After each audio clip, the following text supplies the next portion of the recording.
ถึงสิเกิดบ้านนอกขอกหน้าบ้านป่าขาดอนบ่ร่ำรวยเป็นแสนเป็นล้านคือเพิ่นแต่ว่าเฮามีวัดมีครูบาอาจารย์มีพี่มีน้องที่รักศีลรักธรรมเฮามีสัมมาทิฏฐิมีความเห็นถูกเห็นตรงตามคำสอนพระพุทธเจ้าอย่างน้อยๆนี่เชื่อว่าบาปมีบุญมีชาติหน้าชาติก่อนนรกสวรรค์มีเฮ็ดดีก็ย่อมได้รับผลดีเฮ็ดชั่วก็ย่อมได้รับผลชั่วพระพุทธศาสนาสอนเรื่องเหตุเรื่องปัจจัยเพราะสิ่งนี้มีสิ่งนี้จึงมีหวานพืชจังใดก็ได้ผลจังซั่น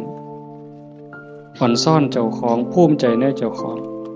แม่นสิเกิดบ้านนอกคอกหน้าทุกข์ยากปากหมองบ่ร่ำบ่รวยบ่สวยบ่งาม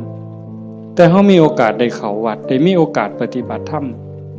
เป็นผู้บ่ประมาทได้ยินเสียงปากเสียงเว้าของครูบาอาจารย์น้อมนำลงสู่การประพฤติปฏิบัติซ้ำนี่เฮาก็พอแห้งอ่ะเนี่ยโยมเป็นบุญล่ะเด้เนี่ยเกิดปีติเกิดความอิ่มใจแล้วก็ตั้งตนในความบ่ประมาทอีก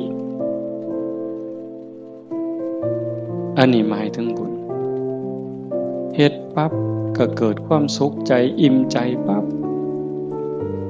ขันเฮ็ดเรื่อยๆเฮ็ดบ่อยๆเฮ็ดดูๆจิตนึกตั้งแต่ถึงคุณงามความดีบัดเจ็บบัดป่วยบัดไข้บัดหนาวบัดสิล้มสิตายนิมิตที่มันดีมันงาม